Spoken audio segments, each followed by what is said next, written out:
So today we're going to talk about the second type of transport systems that can be found in the cell, and this is active transport. So in this case, this is where we have molecules being pumped across the cell membrane against their concentration gradient. So it's in the opposite direction of what would be with diffusion or osmosis. So why does this happen? Because substances sometimes need to be moved against their concentration gradient, so they can't rely on diffusion. So you might need a high concentration of glucose within the cell, for example. And if that's like a muscle cell, for example, needs a lot of energy, so it's going to need a lot of glucose broken down into its energy. So you're going to have to be pumping more glucose into the cell against its concentration gradient. These are energy dependent, so this means they need ATP or some other form of energy, but typically it's ATP. And again, this is the movement of substances across the membrane against their concentration gradient. So we have our examples over here where we have passive transport, and we talked about those in our last lesson. And here we're showing active transport, and we see ATP is always shown with a nice like star sort of symbol around it, and that's energy. And again, we have our transport proteins, and sometimes they're complexes, but they're drawn in a simple form here. And then we have our different substances. So we have green would be representing one substance and blue would be representing another substance. So in this case, you might have green and blue both being moved in, or you might have the green and blue being moved in different directions. We're going to talk about how that works. So we have primary active transport and we have secondary active transport. So we'll talk about the primary and then we'll talk about the secondary. So in primary active transport, we have positively charged ions being moved across the membrane. So we have the hydrogen, calcium, sodium, and potassium. And this involves ATP hydrolysis, so the breaking of ATP. So one phosphate group is removed from the ATP to make it ADP. So adenosine triphosphate, so 3 phosphates, to diphosphate, 2 phosphates. So one phosphate is being removed. So the ATP is going to temporarily bind to the pump, so they're called pumps, pumping solutes across the membrane. And that transport protein hydrolyzes, so it removes that phosphate group. So that's the word hydrolysis. Remember, we looked at that with our building molecules lab, where hydrolysis was the adding of water to remove a group, so to break a bond. So in this case, we are removing the phosphate by adding water. The phosphate group remains bound to the transporter, and this gives that transporter some energy at that moment. And it changes the binding site of the transporter, allowing the substrate or the solute to bind. So binding the phosphate group shifts the transporter to a high energy state, and when the ion is released, the transporter reverts and the phosphate is released. Okay, so this is the diagram out of your textbook. So shown here, we have our transporter here, and it is in an open form because the ATP has been bound. So here's our energy. And we see the hydrolysis. So this is how it's always represented. We see ATP, and then we see like this curvy arrow, and our product is ADP. And our phosphate, remember, if it's a P with a circle around it, that's phosphate, not phosphorus. Okay, that's how it's represented in textbooks and everywhere in the science world. So now this is in an active form, and it will now bind the ion in its binding site. So here we have our phosphate is still bound. We have our ion in its binding site. And this is going to cause a movement. Oh, sorry, it goes this way. I always think it should not. I'm going left and right. This causes a shift in the pump, or a change in shape, which now opens to the other side of the membrane, allowing the ion to pass into the cell or out of the cell, depending on direction. Once the ion has been released, the phosphate is also released, and the transporter pump will go back to its original shape, which is then ready again to bind another ATP, another solute, and go through the cycle again. Okay, there's different types of pumps. We'll go through them briefly. So you have to understand how the ATP hydrolysis works. You need to understand that primary active transporters are binding positive ions and hydrolyzing ATP in the process. And then we're just going to go through some examples. So a proton, remember, is essentially a positive hydrogen ion. Why? Because we'll draw this on the board, but if you have hydrogen, and remembering that it has no neutron, and if it becomes positive, that's because it's lost an electron, and hydrogen only has one electron. So if it has no neutron, it has lost its only electron. What's left? Literally a proton. So a hydrogen ion, so H+, is also considered a proton. Just in case you didn't realize that. One thing you've learned today. Okay. So we have, this is a very important pump, and we are going to learn all about these in the next unit. ATP binds to the proton pump and pushes hydrogen ions into the other side. This allows an electrochemical gradient to be formed, where we have positively charged on one side and negatively charged on the other side. Calcium pumps are similar. So this is where we have calcium ions from the cytosol, so from the inside of the cell, being pushed to the exterior of the cell, so that side of the cell. And this is found in vesicles or in the ER. Muscle cells use calcium ions to create electrochemical gradient also. And the concentration of calcium in one compartment of a muscle cell can be 30,000 times as great as that in another compartment. So it's really important for our muscle cells. And we talked about our neurons in the last lesson. Okay, really important one that if you go to university, you learn about these over and over and over again. By the time I was done university, I feel like this is the only one I really knew anything about. So this is sodium-potassium pump. Okay, and guess what it's pumping? Sodium and potassium. But interestingly, in different directions. Okay, so this is found in the plasma membrane, and it simultaneously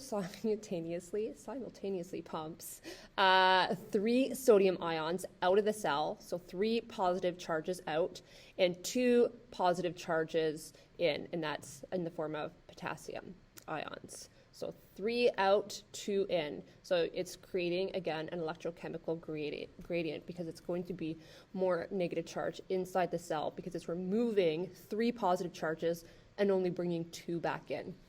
So what does this look like? So again, we have ATP being used, and it's going to be binding in its binding site, and we have 3 sodium, and they like to simplify the drawings. Again, it's not at all what this pump would look like, but they like to show us where these would bind. So we have our 3 sodium binding. So the ATP is hydrolyzed. The 3 sodium then get exposed to the outside of the cell. At the same time, this opens up the pump for the 2 potassium to bind in these triangle sites. The sodium are released when that happens. We have the movement of the opening of the pump back into the cytosol, which releases the 2 potassium ions and the phosphate. So we have the opening, we bind the ATP and the 3 sodium, moves the proton pump, the pump opening to the outside of the cell, releases the sodium, binds the 2 potassium, which will then change the pump to release the 2 potassium and the phosphate. Okay, so we have just kind of like a movement like this, if you will, so to simplify it. And again, this is the sodium-potassium pump. Okay, and again, as I mentioned, this creates the electrochemical gradient where we're going to have positively charged extracellular and negatively charged intracellular, because again, we are releasing 3 sodium out of the cell and then 2 potassium into the cell. Okay, secondary active transport is using that concentration gradient of an ion established using the primary active transport. Okay, so this is only generated if we have used ATP to create an electrochemical gradient. So again, positively charged, for example, inside the cell or outside the cell, and then negatively charged inside the cell. So again, often the sodium-potassium pump is used where we get the high outside, low inside sodium gradient. We also see this happening with the hydrogen ion pump, so the proton pump. We'll see how that's used in the next unit. So we have two types, and it's symport or antiport. So symport is where we have the transport solute moves in the same direction as the gradient of the driving ion. So let's think. In this case, this would be symport, where we have whatever transported solute that needs to be moved over here. So let's see how it's low concentration. There's only 3 blue. And we have a whole bunch of blue on this side. Remember, we're going against the concentration gradient. So we're trying to get more blue solute inside. Our driving ions, see we have a ton of them over here. So there's going to be a lot of ions on one side and a small amount of ions on this side. Once this pump opens, it's going to allow all of those ions to go through. So they're moving along their concentration gradient. They're like, I need out of here, there's too many of me here, I'm going to move on to this side. Okay, so it's going down its concentration gradient as diffusion works. As that happens, these blue ones kind of hitch a ride and say, I'm coming with you, and they get in as well. Okay, so that's symport. The opposite one would be antiport. Okay, so again, looking here, we have, again, our high concentration of ions and our low concentration of ions. And again, we have our high concentration of solute and our low concentration of solute. And these guys, again, want to go against their concentration gradient. So we want to get these little blue ones here. They're trying to get to the other side. So what happens, it's similar but different. Again, this opens up, allows the high concentration of ions to flow in through the pump. And at the same time, and that's again along their concentration gradient, so they're going from high red to low red, so they're moving in this direction. At the same time, these blue ones are able to get pumped against their concentration gradient. Okay, so again, this high ion, low ion concentration gradient is formed using primary active transport with ATP. Secondary active transport is using this flow of ions along their concentration gradient to either pump things in the same direction, symport, or in the opposite direction, antiport. Okay, and similarly, this is just showing an example of how we use this sodium concentration gradient to transport glucose. Okay, so we have our glucose. These are not glucose. They look like they should be glucose, right? They've got that ring. Anyway, sodium. And we have a high concentration of sodium, and the sodium is going to want to move down into this side, again, along its concentration gradient. At the same time, glucose is able to come along and hitch a ride. And again, it's trying to get to where there's a higher concentration because it's going against its concentration gradient.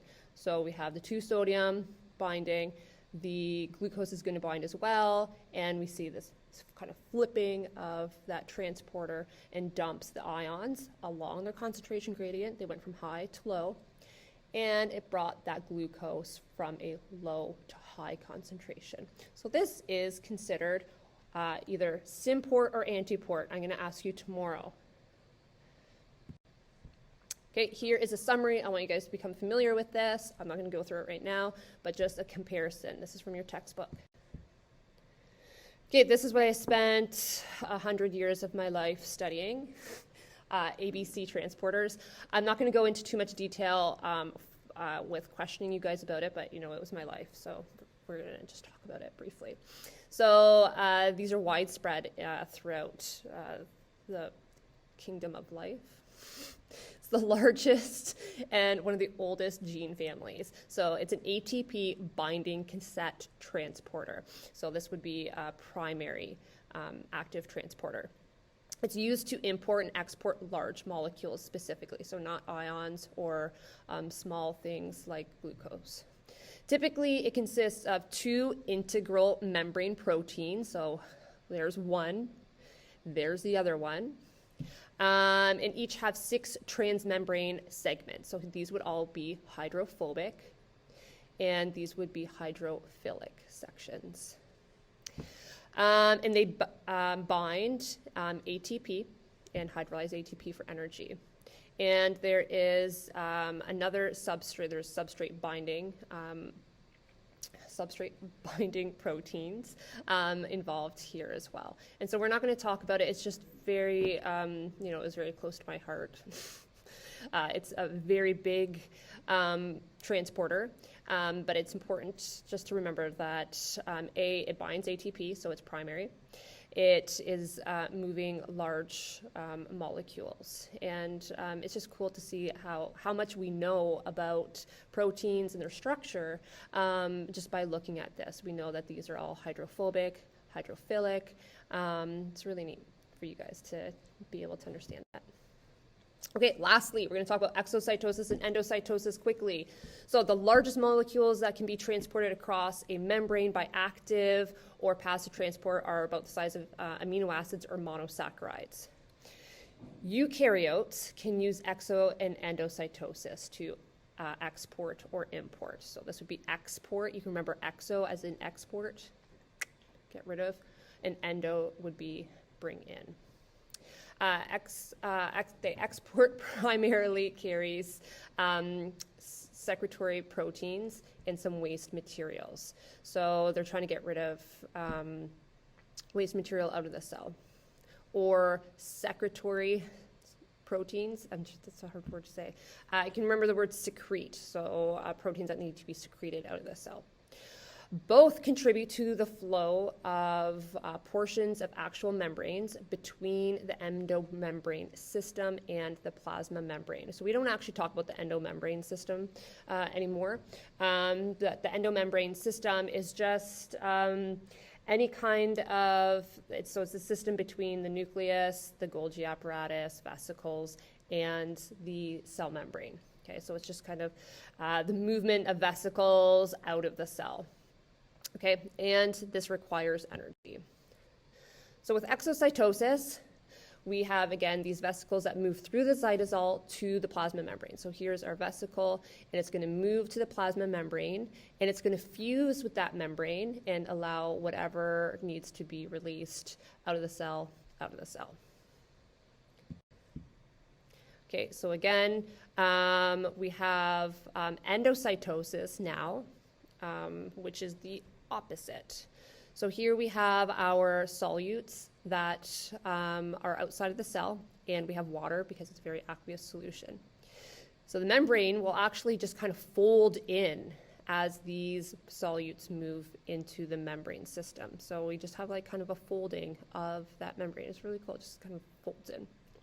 And then it'll pinch off, and now you have a vesicle, because vesicles are just a lipid bilayer with stuff inside. Okay, lastly, we have phagocytosis. This is where the cell will engulf like big things like bacteria or dead cell parts, viruses, any kind of foreign material.